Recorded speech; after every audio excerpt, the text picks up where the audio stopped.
middle of discussing the laws of finding lost objects. And what we came up with at the end of last class, which actually we spoke about for quite a bit of last class, was when does a lost object become what we'll call ownerless? Ownerless means totally legally allowed to take it. And the element Sages explained was really the despair factor. If you understand that the original owner of the object despairs of getting it back, at that point the object becomes ownerless. Once it's ownerless, then anything ownerless you're allowed to take. That's what we discussed in the beginning of these laws. Remember, if someone abandons their field or abandons their house or abandons their possessions, they're ownerless. If you know for sure it's ownerless, you're not stealing. It's nobody's. You're allowed to take it. So if you find a lost object and the object is ownerless because the original owner despaired of finding it, then you're allowed to take it. Now that's very interesting because, as we'll discuss today, there are many situations that we would never take it. I mean, it's not ours, but really, according to the law, maybe you can. But we could, of course, try to be even more stringent or even more kind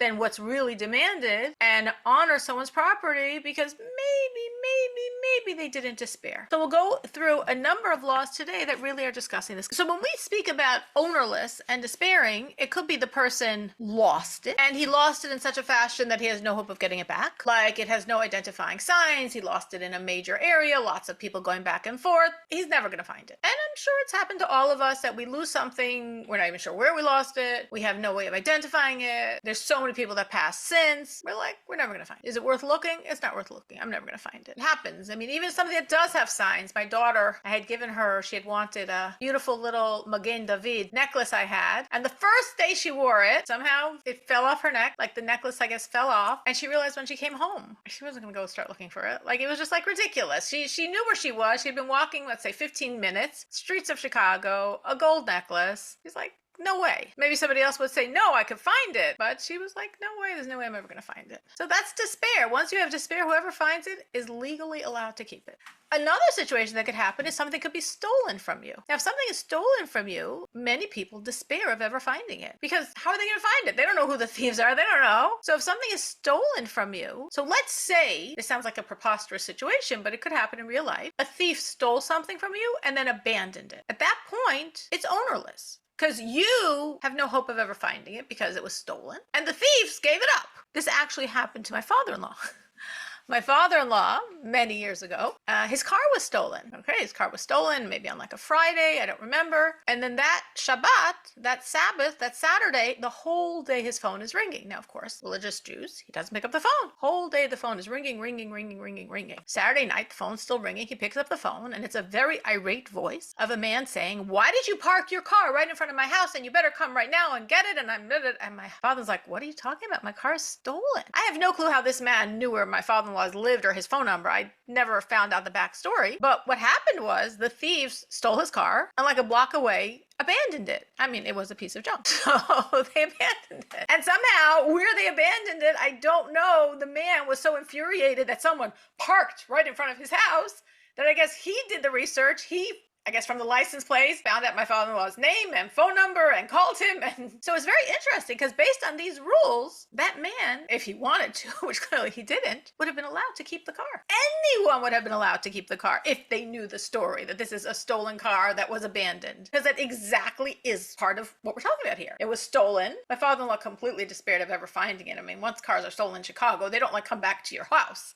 You know, and then somehow the thieves abandoned it, and my father doesn't know any of this. So if anyone knew, if anyone saw these people and they were clearly thieves and they just dumped the car and walked away, the people would be completely legitimate, completely honest in God's eyes for keeping it. It wasn't that the guy that called him was trying to be honest and return it. The guy that called him thought he parked it there and he was very mad at him. But that was how my father-in-law got his car back. So it's really interesting that this could have real life applications. And it's interesting because we would probably view it as like, no, that's not honest. What do you mean? You've got to find the owner. Very good to find the owner. It's very special to find the owner. But according to the law, in this type of normative situation, when once something's stolen from you, you're never going to see it again. The person's despairing. He's despairing. The item's ownerless.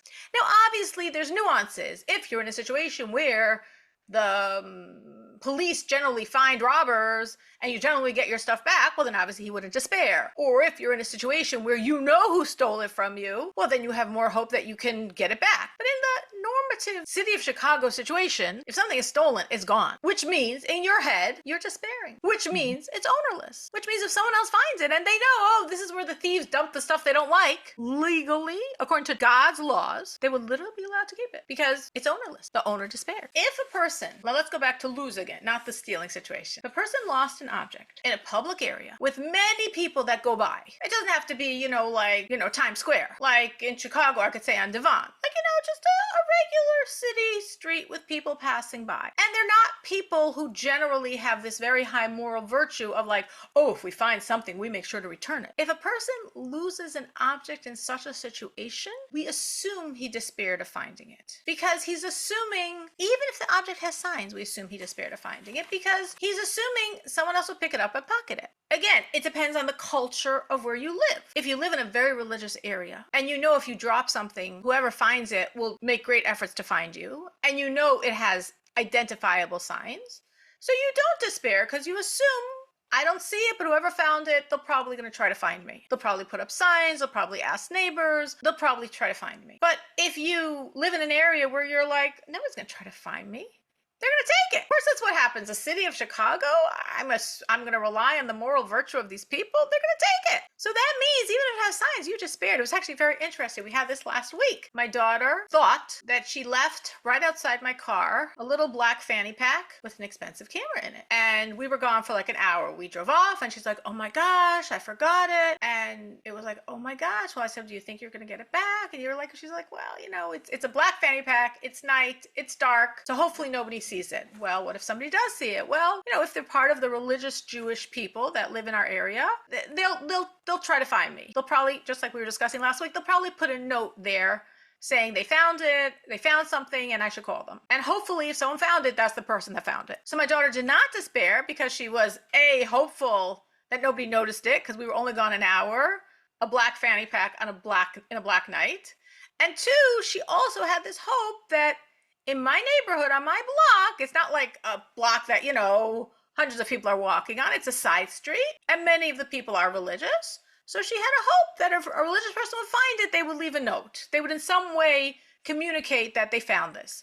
Of course, it's possible that someone found it and that they're not a religious person and that they would just pocket it, but she still hadn't despaired. Thank God. The happy ending of the story is we came, it wasn't there, and we saw it was in the car. So all was fine. She did not lose her item. But I was interested to me when we were going through this because I was very conscious of the laws because we've been discussing them. And I was like, wow, you really see in practice, the reality. She is not despairing. And really at that moment then, if someone finds it, it's not theirs to keep. According to God's laws, they really have to make an effort to return it because she is not despairing. But if she lost it on a main thoroughfare, a main street, she probably would have despaired, and then the other person would be allowed to keep it. It's interesting. The law goes so far as to say, listen to this law. If you would find an item on like a main busy street, lots of people pass by, somewhere in downtown Chicago, or even on Devon, where lots of people are walking back and forth, and you find it, and you know who the owner is. You recognize it. Or that you heard this guy saying, oh, I lost my whatever, and you found it. But he's not here the second, you found it. If you know he despaired, you are allowed to keep it.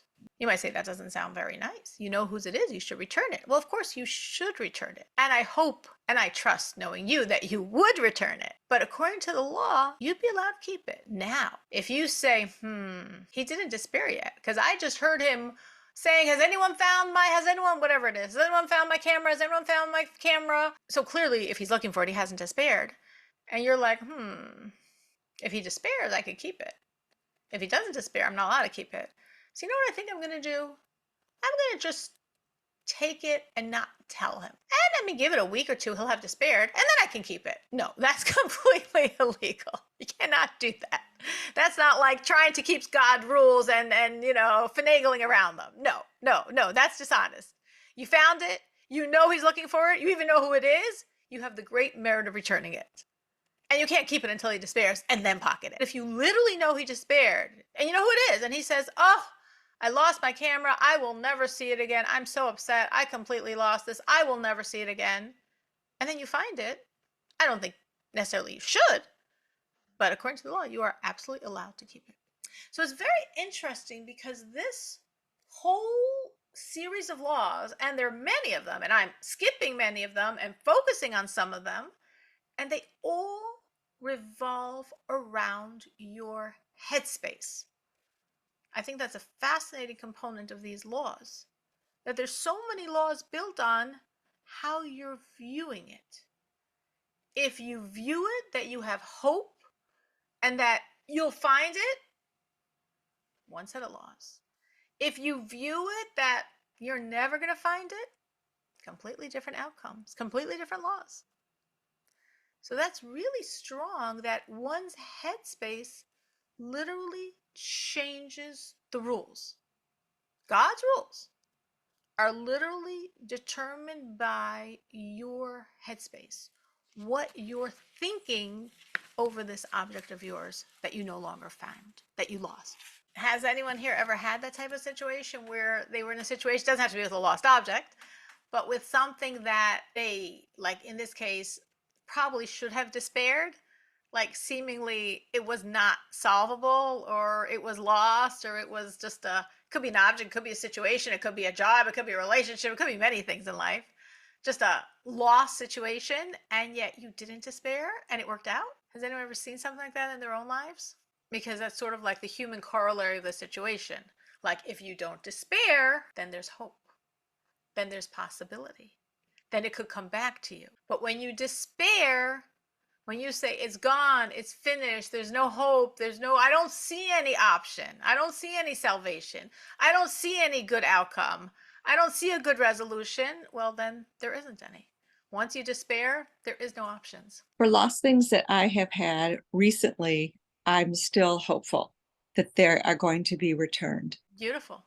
Hmm. Meaning you haven't had a situation where you've literally had it returned, but you have the hope and the positivity. Yeah. Uh-huh. And I'm davening for it. And yeah. That's beautiful. I remember Hmm. Dixie, who's not on tonight, but I remember her telling us the story of a literally actually lost object. I meant it also allegorically for many things lost in our life, not only physical objects. I Yes. remember a Yes, that story, too. that's two, right? Yeah. But she was saying about literally like a lost necklace, and she's like, I'm not giving up hope. I'm not giving up hope. I'm not giving up hope. And one day she said, I guess what I have to tell you? I said, you found it. She said, yes, with a whole Yeah. backstory of how she found it. And Yeah. hope is a very powerful factor in our life. When we Yeah. hope, when we trust, when we believe, that changes the laws, creates a different reality. So I am divorced and I have two children. And so we went through a lot when, that all happened. And so I'm always working on that within our relationships, and to be as close as possible, and for that somehow to have a good outcome in the end as we go through our life. And you're hopeful. You Yeah. haven't given up. You're still going to be No, hopeful. I have not given up. That's No. very important. We'll call that trust. Hmm. Okay. And we know trust creates reality. We have positive thoughts, that creates a positive reality. And those Hmm. relationships are very precious. And when we say, no, God, nothing's lost, I'm Yeah. not despairing, I'm Right. hopeful, I'm trusting, I'm positive, Right. it's going to come back to me, Yep. that's definitely the space that allows it to come back to you. Hmm. And when you're despairing and feel, well, it's a lost situation, they were young and they were hurt and they were, whatever, whatever, whatever. Once you feel it's a lost situation, then like it's lost. Hmm. It's really lost. Yep. It's not always easy, but it's really good to keep that hope factor and just remember Hmm. these laws and be like, no, I'm not going to despair. Once I despair, I lost it for real. Yeah. I'm No. not doing No that. despair. No despair. Stay Mm-mm. hopeful, stay confident, stay positive. God runs the world and he can get back my lost objects. Interesting question, because there's so many details about this. And the truth is, I'm saying they're all quite practical, because we do lose and find things. Let's say a person finds a lost object. He's like, oh, I want to return it to the owner. At what point does this lost object become his? Becomes the one who found it? What do you think? You find a lost object and you're like, oh, I'd really like to return it to the owner. I mean, you pick it up, take it home. really wanting to return to the owner, at what point does it become yours? If you realize that the owner despaired. Oh, right. If If they just the spared me. owner despaired, Hmm. it is ownerless. If it's ownerless and you picked it up, it became yours. So it's very interesting because let's say it was today, it's 12 o'clock, you're walking a busy street, and you look down and you see, and then you realize the owner despaired. How do you realize the owner despaired? It's a busy street. Yeah, I mean it's identifiable. You could describe it. Maybe you have no clue whose it is, of course, but you put up some signs and nobody ever responds. You wait 1 month, 2 months, 3 months, 6 months later, you keep posting up your signs. You keep saying when you found it. You of course want to be honest and not say what it was, because then who knows who's going to say if found, lost object, valuable, whatever, however you describe it without describing it. Contact me. And nobody ever comes. 6 months have passed. You're like, this owner must have despaired. Meaning, it could be he never saw your signs. It could be he never realized where he lost it. He never came looking for it again. It could be he doesn't live in the area. But whatever the case, if 6 months ago you lost a camera, you despaired. Once you know the owner has despaired, when you have decided the owner has despaired, it's yours. At what point did it become yours? At the point when you originally picked it up. Meaning you picked it up because picking up an object is a way of transferring ownership. If you remember, as we learned originally, we're discussing these laws about that ownerless thing where the guy said, I'm leaving, whoever wants to take it. Well, if it's an object that can be moved, if you pick it up or if you drag it, it becomes yours. Not if you say, hey, that's mine, but if you pick it up or drag it, it's yours. So you picked up the camera, picked up the tablet, picked up the whatever, picked up the MP3, whatever it was, totally wanting to return it, put out signs in the area. A week later, put up fresh signs, kept putting up signs. By the time it's whatever it is, 3 months, 6 months later, you're like, this guy despaired. I know this guy despaired. He lost it in some busy area. He obviously doesn't even know where he lost it because he never saw my signs. He's completely despaired of it. It's ownerless. It's mine. I'm not taking someone's object. It's ownerless. It's mine. What point did it become mine? Technically, the moment you picked it up. Technically, retroactively. Meaning, if you picked it up, put up a sign, and a week later, or a day later, or an hour later, the owner said, oh, I'm so happy an honest person found this. Oh my gosh, I came back to search in the area. I knew it had to be somewhere around here. Well, clearly he didn't despair. Clearly you did a good, beautiful deed, and everyone's very happy. And of course, as we shared stories of honest people that have found our object and have returned them, or us being honest and trying to return them. So yes, there are honest people in this world who do try. And yes, sometimes we're the recipient of that, thank God. So if he found it, if the owner sees your signs, calls you, and you return it, you're so happy you did a good deed, he's so happy you got it back, and clearly the owner hadn't despaired. So it was never yours. But if 6 months goes by and you know for sure this owner despaired, it actually became yours the moment that you picked it up. Because truly, if he despaired, it's yours. You didn't know that yet, but it was already yours.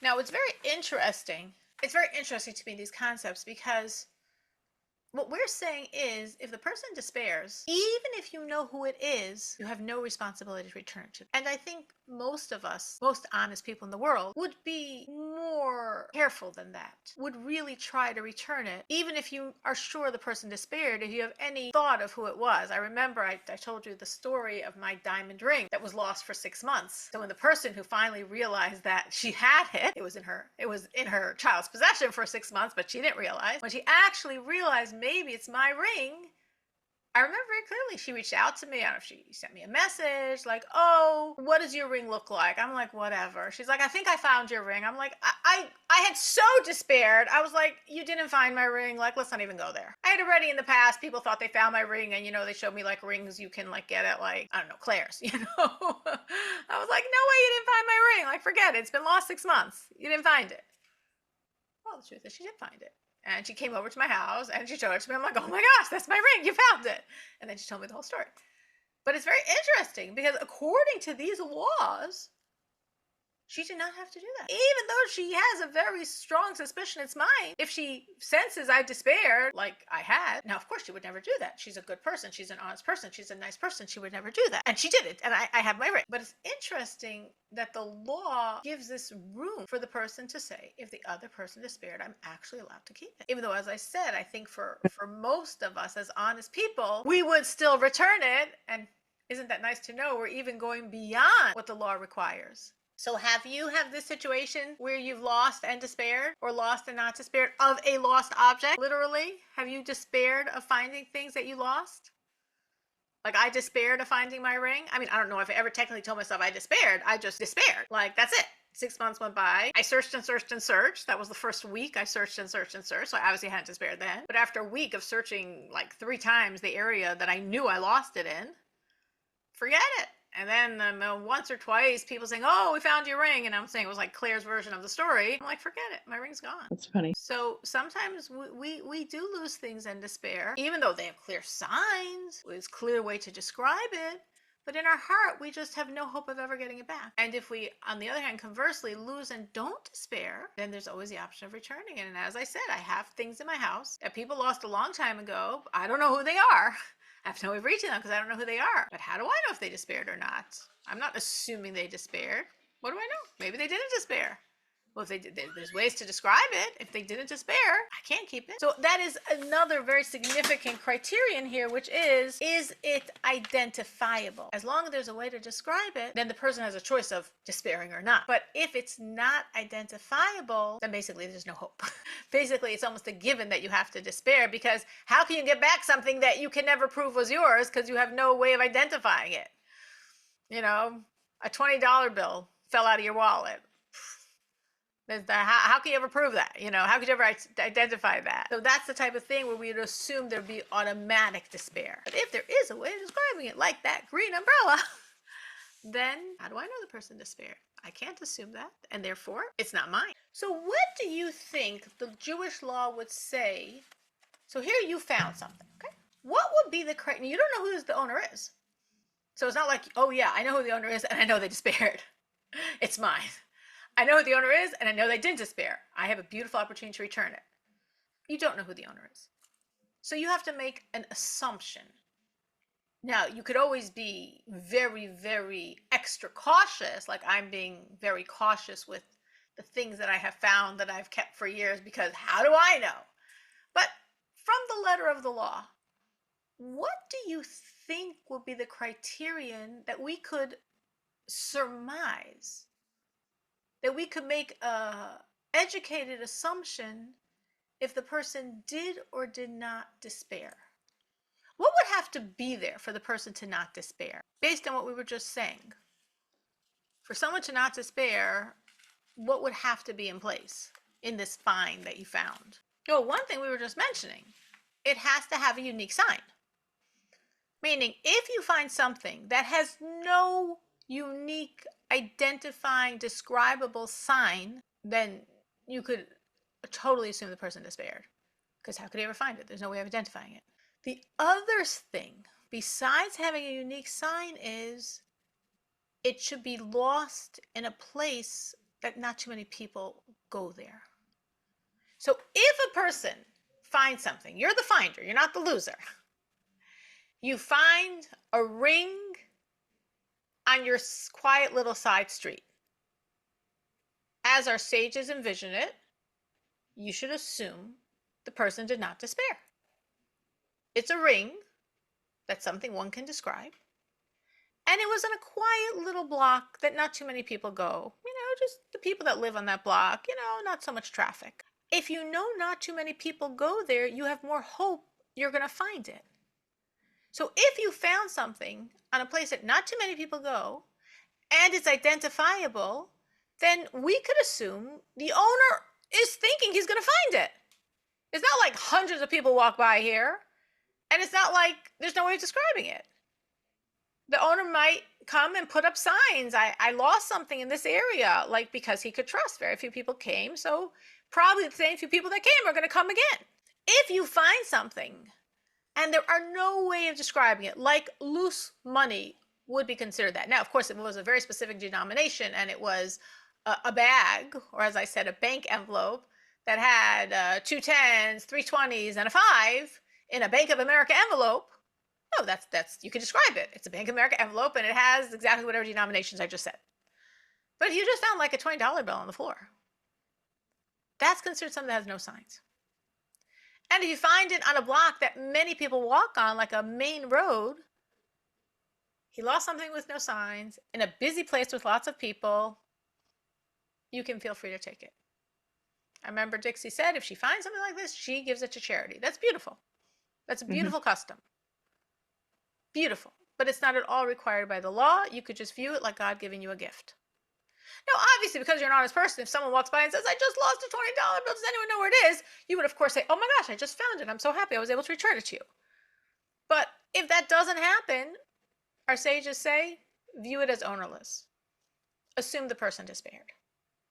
Now, again, remember the items that I found that I'm still holding on to for many, many years have signs, and I found them in my house. So since I found it in my house, that would be a place that not hundreds of people are walking through, and they have signs. We can describe the money, we can describe the necklace, we can describe the umbrella. They're all things I can describe. So therefore, I can choose, even though it's been years, but I could choose that that person didn't despair. Maybe they just don't remember my name. Very possible. I don't know who they are. Don't have my number. Aren't in Chicago. But if they ever happen to be in Chicago 5 years from now and they pass by my block, they'll be like, oh my gosh, remember we were in that block? I think that's where we lost our money. I think that's where we lost our envelope. I think that's where we lost our umbrella. It could happen. Like the story I told you in the Talmud of the person who lost like 3 chicks and came back 20 years later and got a herd of goats. They remembered, oh, I think this is where we lost our chicks. And the chicks had a sign. And it's not a road many people go on. So it's very significant to understand what the law is. We might choose to go beyond the law, and that's beautiful. It's not like, oh, why are you going beyond the law? No, God loves it when we say we want to be even more careful. We want to help people even if we don't have to. That's beautiful. But what the law is requiring, again, to put in very practical terms, if you're walking on a main street and you look down and at your foot's a $5 bill, feel free to take it. You're being 100% honest. If you're walking down a main street and by your foot is a wallet with certain denominations, it's a busy street, you open up the wallet and there's nothing that identifies who the person is, you actually also could feel free to take it. You're walking on a quiet side street and you see that wallet, then you try to return it, and even if you can't return it, you can decide you're keeping it for a long time, however long it takes, because there's signs and it was found in a quiet area that not that many people